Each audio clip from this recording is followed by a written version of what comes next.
Under the Dome Radio for season 3. It's the season premiere. We're finally here. How excited are we? That's right. It's episode 51 of Under the Dome Radio.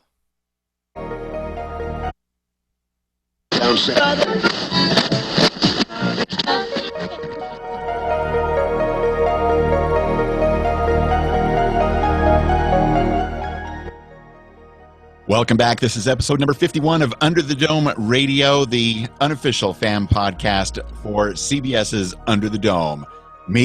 I'm Cocoon Wayne Henderson, waiting for my chance to blossom into a beautiful pterodactyl to soar over Lambeau Field later this season. I'm not exactly sure what we just watched, but we're going to talk about it a little bit and share the fun and excitement with you. And I am Matt Troy Heinrichs, glad to be with you back once again this season, as I am still wearing my white nightshirt as I walk through town, because Melanie is indeed alive. Glad to be with you. It's going to be exciting tonight, Wayne. We're going to do these video short reaction casts for season 3, and then we'll be doing some new recording and some new options as we go through for the upcoming season. Absolutely. We've got big plans for Under the Dome Radio this summer, and this kind of kicks it all off as we try to sort through things and give you ideas on things that you can contact us about to be included in our full feedback discussion episode. And we're going to do those full feedback discussion episodes on Friday evenings. So you're going to have a quick turnaround on the reactions and comments and theories and all of that stuff. But don't worry, because if you can get them in, we will still read them the following week in case we miss you the first time around. Because we're adding a new segment to the show this year called Requests and Dedications. Yes, we had to talk to the program director and get a little bit of permission, because usually they have everything programmed way in advance and they do not allow anything like requests. But new this year, you're right, Troy, requests and dedications. And we'll be starting those off by sharing with you what those might be. So we'll give them to you on these reaction casts, and then we'll actually share them and bring them forward. So if you can get your answers in for the Friday night recording, which will be released Saturday morning, so you have Under the Dome Radio in your feed for the weekend while you mow your grass to make way for an alien invasion or zombies or whatever the heck we saw tonight. We'll make sure to have that ready for you. And if you can't get it in, again, we will visit those requests and dedications in the following week's episode, because this Thursday night thing is really throwing us all off. Exactly. Moving Under the Dome to Thursday night might be a good thing for the show and for the ratings, but for podcasters, maybe not so much. But we do want to hear your voice. You can give us a call at +1 904 469 7469, or just visit underthedomeradio.com/feedback for all the details on how to get in touch with us and be part of the show, because we're going to need your help to sort this one out. Yeah, it was a really exciting opening, wasn't it, Mr. Wayne Henderson? For those of us that are going back, I guess we have to call you the Cocoon Man this year, since you don't want to use your Sir Wayne handle like we were for Sir Wayne and Sir Troy last year. I am more than happy to be Sir Troy, or I'll be Sir Wayne. You can be Sir Troy as soon as this cocoon goop gets off of me. Oh, man, I need a shower after tonight's episode. Holy cow, that was some sticky mess. For many, many reasons, we need a shower after tonight's episode. Wow. I guess the first thing to kind of throw out there is the way it wrapped up at the end. Does it mean that basically the 2 hours we watched tonight didn't really happen and doesn't matter at all? I was hoping you weren't going to go there to start this out tonight, Mr. Henderson, because that's the first thing I thought. I was like, oh, man, do we just negate the whole thing? Really? Are we just back to where we were before we started tonight's episode? I forget what other show did something along those lines, but that better not be the case. If nothing from tonight's doubleheader episode has anything to do with what's going on going forward, I'm going to be really upset, to be quite honest. So because we had new characters popping in tonight, we had Ava, and then, of course, we had Marge Heldenberger's character. The question I guess I have right out of the gate is, when Lyle showed up last year and Sam showed up last year, did they sneak out of these cocoons? Were they always in these cocoons previously? Because that's, I guess, how new people are going to be joining the Dome from now on. They've got a lot of cocoons. It's hard to say. Let's be quite frank. Although there was a lot of action, a lot of color, especially blue and red. Everything was blue and red, and I don't know what that actually means. But there was a lot going on and so much confusion, because which reality was real, if any of it. But I just have to say, like we were posting about on Twitter during the episode, Big Jim, that man cracks me up. Yeah, I think this year we're going to have to add another new segment to the show. We're going to have the Big Jim quippy liners, and we'll have you guys all vote on those. So we had two specific ones this evening. We had, of course, the television liner right away there when he was shooting the TV, watching the home videos. I thought that was very good. And then we had the one towards the beginning of the episode with Julia, I believe it was, like, oh, you had to get your hair done. So you'll have to vote on which one of those is your favorite for the full episode Friday, and we'll play those again on the full podcast later this week.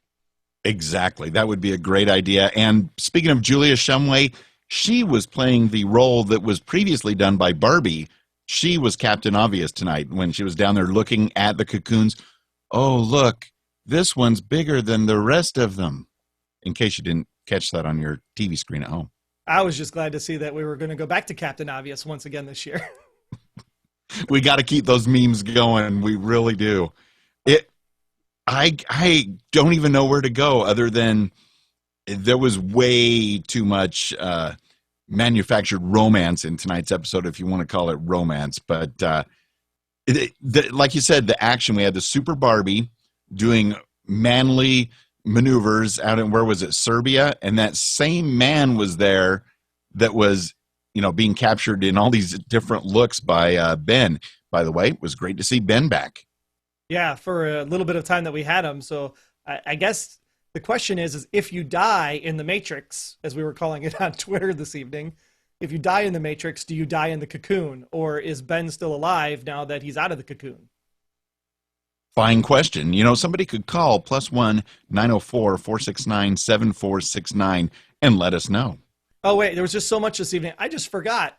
Ben was actually taken out of the cocoon and killed in real life in order to make him die. See, this is why it's so confusing. We needed all of this stuff to go on this evening. It's like, holy crap, there's just so much going on at once.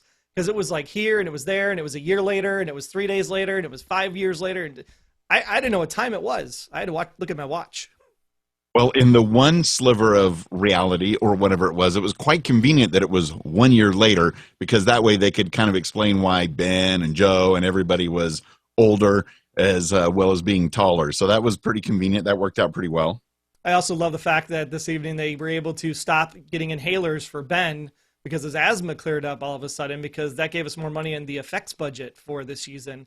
Because, man, that opening scene when the pink stars were rising and the dome exploded and came down, that was pretty sweet stuff. And I couldn't keep track of in which slivers of reality or visions or whatever those are going to turn out to be were the ones that actually had the dome down and which ones had the dome still up. My favorite scene of the night, and I don't know why, I just thought it was cool, was Big Jim just going crazy, shooting photographs on the wall, shooting his TV, and then getting a bunch of barbed wire and wrapping it around his hoard that he's kind of collecting. I don't know why, but that's my favorite scene of the night. Big Jim, Dean Norris, that guy steals the screen every time he's on it. I thought that was maybe a homage or a, what do you call it, like a funeral scene, like when you hate to go dark, this early in the season, but like if somebody were passed away at a car accident and they put the little memorial on the side of the road, I thought maybe he was atoning for his sins for killing Andrea Grinnell last season, and that was like her a hoarder shrine memorial. That could be. He needs to fill that role because she was one of our favorite characters, and we even got to interview the actress on our show. And Big Jim, at least he did not make her suffer very long. But what do you think's going to happen going forward, depending on how much of what we saw tonight factors into the show going forward, if anything? Well, clearly our two new characters are going to be probably the antithesis of this season for the most part in Chester's Mill. Oh, I hope not. Well, the interesting thing, though, is also Eric LaSalle's character joining the cast as, I guess, the CEO of Acteon Energy. And he said that there was some of this meteor shower that happened, and one of these fragments landed in Alaska at one of their stations. So I thought that was really interesting to find out and to see if that was actually going to be something storyline-wise going forward, that maybe we have our original theory of potentially more domes out there. I can't imagine them going there, but I think it would be a brilliant stroke if they did, because I don't know if they still have contact with much of the outside world or if any of their contact with the outside world is actually real. There could be domes everywhere, and they're just being fed this fake information that there's only this one. Who knows? So very quickly, Wayne, favorite scene from tonight? Well, favorite scene was Big Jim going dark and just smiling that big grin, just blowing everything up and having little arguments with Julia and just going crazy. How about you? I really like the scene between Big Jim and Julia by the lake over Don Barber's body. It's like he's just laying there. They're arguing over him, and he's not really dead. So it's like to have to lay there and listen to the two of them bicker back and forth. I mean, he's got to be cracking up on the ground off camera. Oh, absolutely. The outtakes just for this episode alone, because I don't know how an actor can keep a straight face through a lot of these scenes that were required of them tonight. So about worst scene this evening. Let's go to the worst scene.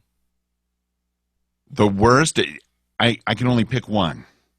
All of the stupid, ridiculous waste of screen time, shower scenes and bedroom scenes, and people trying to pick up on Nori, who's now totally changed, and all of that nonsense was a waste of screen time. But that's the best part. Everybody's naked, and that's what everybody wants, especially in Brazil. Hello to all of our friends in Brazil watching Under the Dome. What are you saying about Brazil? I'm just saying there was a lot of people that were like, woohoo, shirtless Barbie, woohoo, shirtless Hunter. It's all good. We like that stuff. Now there's competition for who has the best, shortest beard that's been trimmed by little butterflies overnight. So taking back to the butterflies, here's one thing that I thought was an interesting scene, right? So we had best scene, worst scene, interesting scene. Interesting scene was when Ben died, you saw the butterfly fly up. Do you think that the butterfly represents a person's soul? No. You're just going to leave it at that. No explanation. I can't imagine it being tied to that. I think the butterflies, I don't know why they have this new personality this year, going from leading people to eggs and mini domes to now being a bunch of screeching, attacking, miniature, fluffy pterodactyls. But I don't think it has anything to do with their soul. Now, when we're speaking of favorite things and not favorite things, I do want to throw out one of my favorite tweets that we've already seen someone else post out here, and that's by listener Rory. This guy's got some great stuff, and talking about the scene where Barbie, he's no longer wearing his police uniform, so he's in regular clothes, his hair's kind of greased back, he's working on his motorcycles, and Rory posted on Twitter, "Where is Junior's pack of smokes rolled up in his sleeve as he gets ready to drive off down to the sock hop?" I just thought that brilliant, and I can see it now, Rory. Thank you for that. But I think the biggest thing that's the hugest disappointment for everybody is, of course, that Junior finally changed his clothes this season. Like they said, when we no longer had to keep refilling Benny's asthma inhaler medicine, they had extra money for clothes, for special effects, and things like that.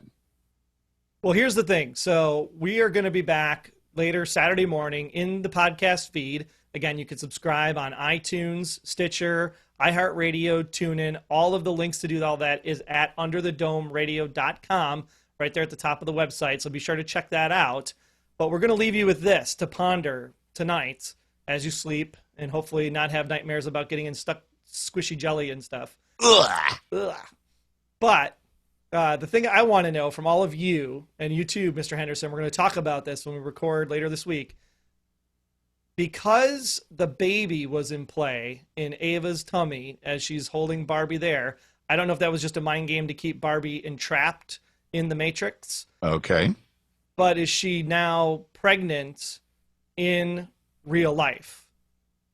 Was there some kind of like Dark Tower sharing of the mind, baby transfer thing going on through those cocoons and through the, I guess we'll call it the Avatar Earth channeling, if you will. Oh my We're trying to figure out how many movies and shows they could rip off from for this thing, right?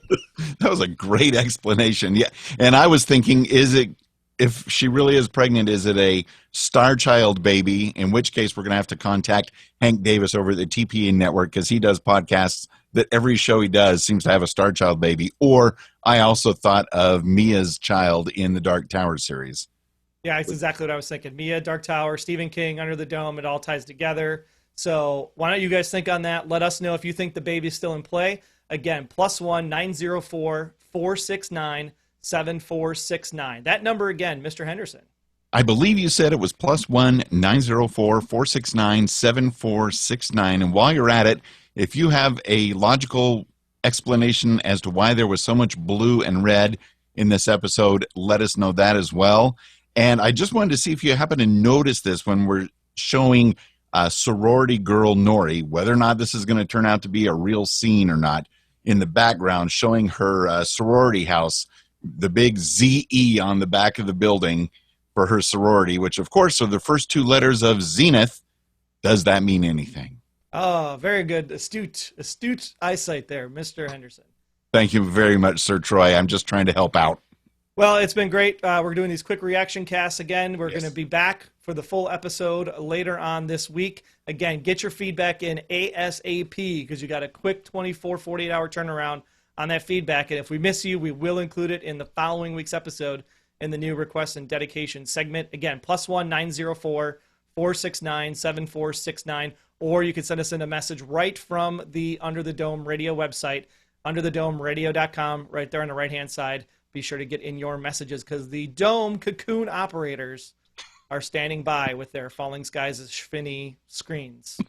They may be covered in goo, but they are standing by, Sir Troy. Well, it's been great talking to everybody. We will see you soon, as of course we always stay trapped here in Chester's Mill, Under the Dome.